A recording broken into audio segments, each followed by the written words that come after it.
Bismillahirrahmanirrahim. Assalamualaikum warahmatullahi wabarakatuh. Waalaikumsalam warahmatullahi wabarakatuh. Alhamdulillah rabbil alamin. Wassalatu wassalamu ala asyrafil anbiya'i wal mursalin Sayyidina wa maulana Muhammadin wa ala alihi wa sahbihi ajma'in, amma ba'du. Pertama dan yang paling utama, puji syukur marilah senantiasa kita panjatkan kehadirat Allah Subhanahu wa taala atas limpahan nikmat-nikmatnya yang diberikan kepada kita semua. Antara lain yang paling berharga adalah kita diberi nikmat iman dan Islam, sehingga kita dapat menjalankan perintahnya, yaitu sholat maghrib berjamaah dan dilanjutkan dengan menuntut ilmu di jalan Allah. Salawat dan salam semoga Allah limpahkan pada junjungan kita baginda Nabi besar Muhammad sallallahu alaihi wasallam beserta para keluarganya, para sahabatnya, dan kepada kita sebagai pengikut ajarannya.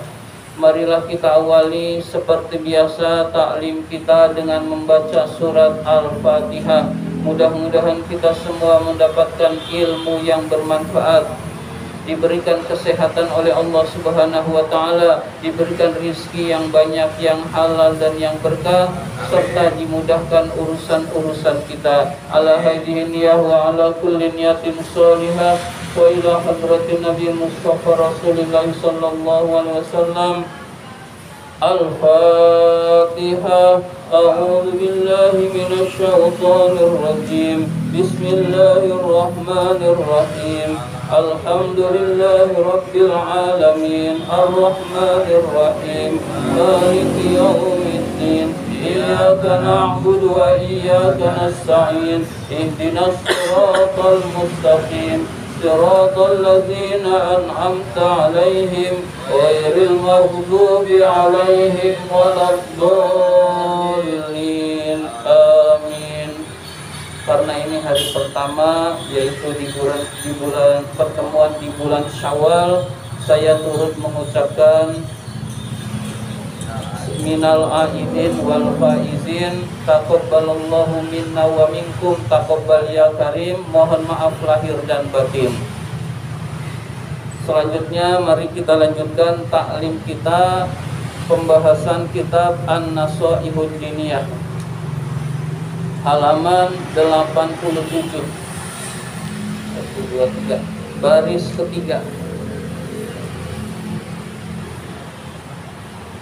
halaman 87 baris ketiga. Bismillahirrahmanirrahim. Tsuma'lamu, kemudian ketahuilah, rahimakumullah, semoga Allah merahmati kalian. Ketahuilah, annal muharramati, sesungguhnya yang diharamkan oleh Allah itu, keharaman itu ala kismaini, terbagi menjadi dua bagian. Jadi yang haram itu terbagi menjadi dua bagian. Al-qismul awwalu, yang bagian pertama adalah syai'un muharramun fi ainihi, sesuatu yang haram karena benda tersebut memang haram. Jadi karena ainihi, bendanya haram, fi ainihi, di dalam bendanya itu haram. Jadi yang haram itu pertama, bendanya memang haram untuk dimakan. Kalau dimakan maupun boleh beli, tetap haram dimakan. Wadzalika, yang demikian itu contohnya kal maitati, seperti bangkai. Kita beli bangkai di pasar, meskipun boleh beli, bangkai itu haram, tidak boleh dimakan. Kalau kita makan bangkai, itu berarti kita memakan makanan yang haram. Jadi bangkai itu tidak boleh dimakan. Nah, penyembelihan yang tidak sesuai syarak, tidak sesuai aturan-aturan agama juga hukumnya bangkai.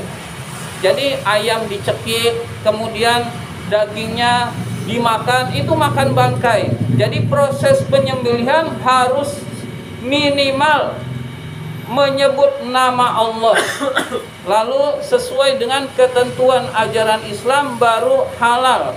Jadi penyembelihan yang tidak sesuai dengan ketentuan penyembelihan dalam Islam hukumnya bangkai. Nah, kita nggak tahu ayam itu dijual di pasar itu halal bangkai atau bukan, kita husnuzon.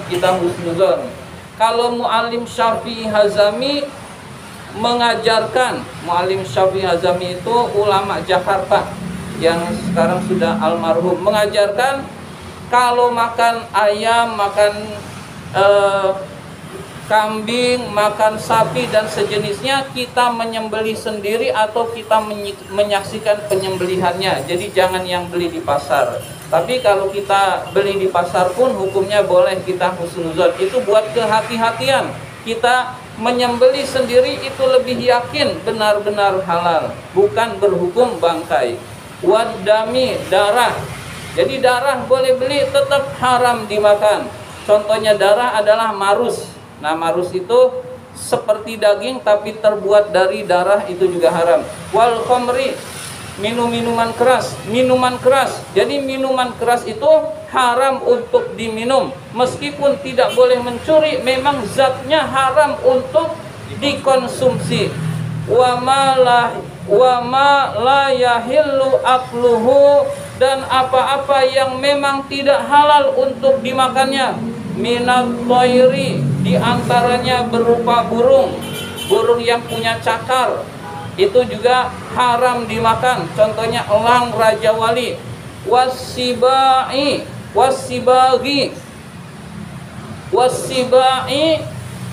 binatang buas, singa, harimau, itu haram dimakan. Serigala itu contoh-contoh. Kalau mau mempelajari itu cukup banyak, ada di dalam ilmu fikih. Jadi binatang buas haram dimakan. Wal hayawanati, dan hewan-hewan lainnya.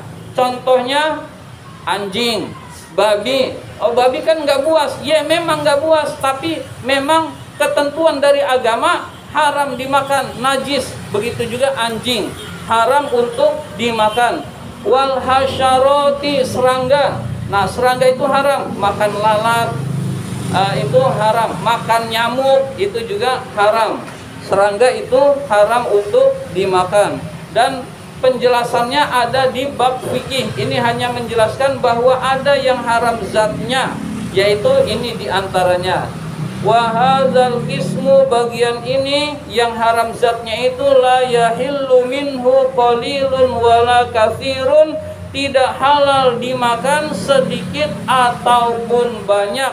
Jadi sedikit satu tetap tidak boleh, sedikit ataupun banyak lebih tidak boleh lagi. Jadi sedikit ataupun banyak tetap haram untuk dimakan karena zatnya memang haram untuk dimakan. Biwajhin minal wujuhi, dengan cara apapun. Wah, barangkali kalau dijadikan peyek boleh, tetap tidak boleh. Illa, kecuali indal ittirori, kecuali kalau kondisi darurat. Ukuran darurat itu kalau kita nggak makan meninggal dunia, itu namanya darurat. Kita hidup di hutan, susah nyari makanan, ada babi, lalu babi kita buru, kita sembelih, boleh dalam keadaan darurat. Wahwa, yaitu ayyushrifa, menyelamatkan al-insanu, manusia, alal hilaki, atas kebinasaan. Jadi tujuan makan itu menyelamatkan manusia dari kebinasaan. Itu namanya darurat. Kalau tidak makan daging babi pada saat itu, dia mati karena tidak ada makanan selain daging babi. Itu namanya darurat. Summala yajidu ghairuhu, dan tidak ditemukan selain yang haram itu. Jadi kalau tidak makan mati dan tidak ada selain itu, hanya itu saja, maka itu boleh dimakan karena darurat. Jadi jangan kita di kota besar lalu ke restoran, wah ini darurat, diajak tamu gak enak, itu tetap haram hadirin sekalian. Wah ini sudah tradisi di Pangambawang, lalu kita ikut-ikutan, dianggap ini darurat karena menghormati sebagai tamu, itu tetap haram karena bukan itu darurat hadirin sekalian. Jadi darurat itu adalah kalau tidak makan kita mati, maka itu disebut darurat hadirin sekalian. Kalau bukan karena itu, maka tetap hukumnya haram. Fa inda zalika yahillu lahu tanawulu minhu. Karena itu bolehlah mengkonsumsinya. Jadi karena darurat boleh mengkonsumsi binatang tersebut hadirin sekalian.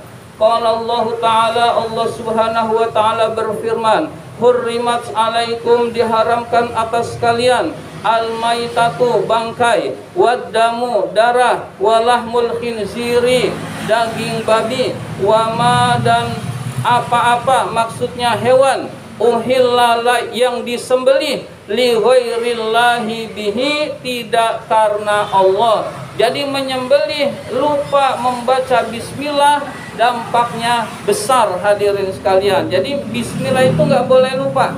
Kita bismillahirrahmanirrahim, itu penyebab halalnya penyembelihan hadirin sekalian. Kalau yang lainnya sunnah, lupa takbir nggak apa-apa, lupa sholawat tidak apa-apa, lupa bismillah di dalam penyembelihan, maka penyebab daging tersebut tidak karena Allah menjadi haram hadirin sekalian. Jadi penyembelihan membaca bismillah ketika menyembelih hukumnya wajib.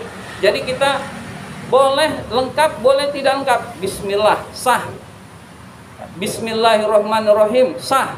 Jadi bismillah aja udah sah, tapi lupa nama Allahnya haram hadirin sekalian. Jadi itu bismillah itu penentu hadirin sekalian di dalam penyembelihan hadirin sekalian.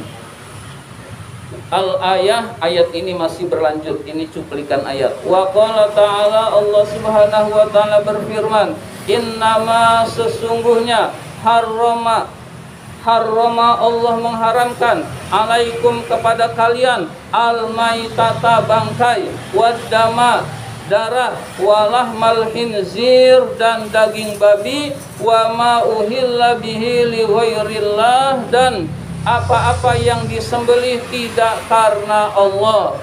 Ini ayatnya mirip.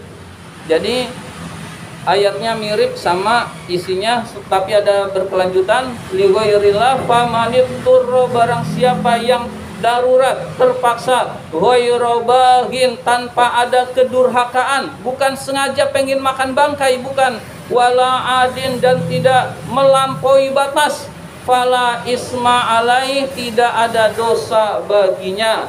Jadi yang darurat itu makan secukupnya, bukan makan lalu rakus, bukan makan lalu karena membangkang perintah Allah, tetapi makan secukupnya, maka itu dibolehkan. Innallaha ghafurur rahim, sesungguhnya Allah Maha Pengampun lagi Maha Penyayang. Jadi kesimpulannya yang pertama, jadi haram itu ada dua macam. Yang pertama haram zatnya yang telah disebutkan. Nah yang berikutnya adalah haram prosesnya, itu insya Allah di pertemuan berikutnya. Demikian yang dapat saya sampaikan, mudah-mudahan kita semua mendapatkan ilmu yang bermanfaat. Allahumma inna na'udzubika min ilmin la yanfa, wa qalbin la yakhsha, wa amalin la yurfa, wa du'ain la yusma, amin ya rabbal alamin. Terima kasih atas perhatian. Mohon maaf apabila ada kata-kata yang kurang berkenan. Wabillahi taufiq wal hidayah. Wassalamualaikum warahmatullahi wabarakatuh.